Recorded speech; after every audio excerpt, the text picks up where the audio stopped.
L'air était lourd, épais de l'odeur de la décomposition. Klein se déplaçait à pas mesurés, chaque bruit de pas étant un doux murmure contre le sol en pierre humide. Sa main planait près de la poche de son manteau, ses doigts effleurant l'acier réconfortant de son revolver. Devant lui se dressait la statue d'os blanc, une parodie grotesque de la forme humaine. Ses orbites vides semblaient suivre chacun de ses mouvements. Il réprima le besoin de faire demi-tour. Ce n'était pas une relique ordinaire.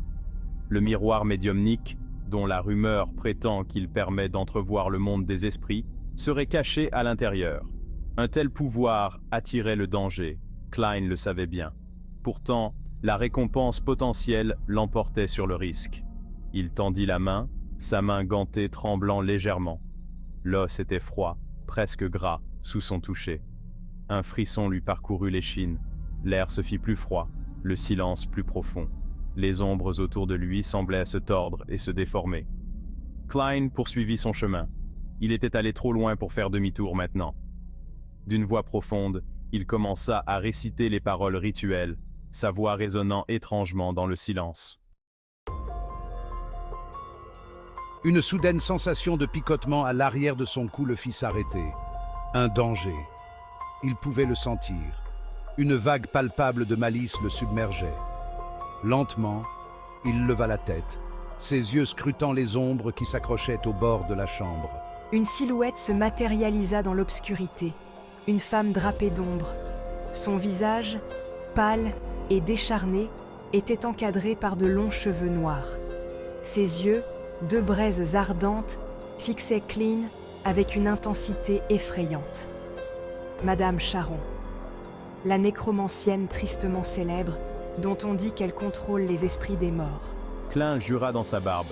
Il avait été tellement concentré sur le rituel qu'il avait baissé sa garde. Il connaissait la réputation de Charon, sa cruauté, son pouvoir. Ce n'était pas une rencontre qu'il pouvait gagner. Sa décision prise, Klein agit rapidement.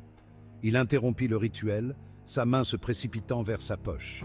Il lança une poignée de clous de fer en direction de Charon, une distraction, une tentative désespérée de liberté. Les clous heurtèrent le sol de pierre sans faire de mal. Charon rit, un son froid et sans joie. Mais c'était suffisant. Klein était déjà en mouvement, ses pas résonnant dans la vaste chambre alors qu'il courait vers le passage caché qu'il avait découvert plus tôt. Il pouvait entendre les cris furieux de Charon derrière lui, ses pas lourds et rapides. La peur donnait de la vitesse à ses jambes, l'adrénaline courait dans ses veines. Il devait sortir, avertir les autres. Charon se tenait devant la statue d'os blanc, son expression masquant sa fureur. L'air crépitait de son pouvoir, les ombres dansant follement autour d'elle. Sa proie s'était échappée, mais il ne resterait pas libre longtemps. Elle leva les mains, ses doigts se tordant dans l'air tandis qu'elle murmurait une série de mots obscurs. La statue d'os trembla, ses orbites vides brillant d'une étrange lumière verte. Charon sourit, une expression cruelle et prédatrice. Ses yeux, brillant de la même lumière inquiétante, se tournèrent vers le passage caché où Klein avait disparu. « Tu ne peux pas te cacher de moi, je te trouverai. » Klein trébucha hors du passage caché, cherchant son souffle. Il avait échappé à Charon pour l'instant, mais il savait que c'était loin d'être terminé. Elle le poursuivrait sans relâche. Il s'appuya contre le mur froid et humide, essayant de calmer son cœur qui battait la chamade. Il avait été imprudent, arrogant. Il avait sous-estimé les dangers de cet endroit. Il devait retourner sur ses pas, avertir Dunn. Il s'éloigna du mur, ses membres lourds de fatigue. Alors qu'il se déplaçait, il crut entendre un faible murmure, un souffle froid contre son oreille. « Tu ne peux pas t'échapper. » Charon? Le visage de Dunn était sombre lorsque Klein eut fini de lui raconter sa rencontre. L'air dans le petit bureau encombré semblait crépiter de tension. Elle était là, sur le lieu du rituel. Elle en a après le miroir. Dunn se pencha en arrière sur sa chaise, ses doigts tambourinant un rythme régulier sur la surface en bois usé. Voilà une nouvelle inquiétante. L'implication de Charon change tout. Il regarda Klein, son regard perçant et évaluateur. Tu as bien fait de t'échapper, Klein, mais nous devons partir du principe qu'elle connaît ton visage maintenant. Elle nous surveillera.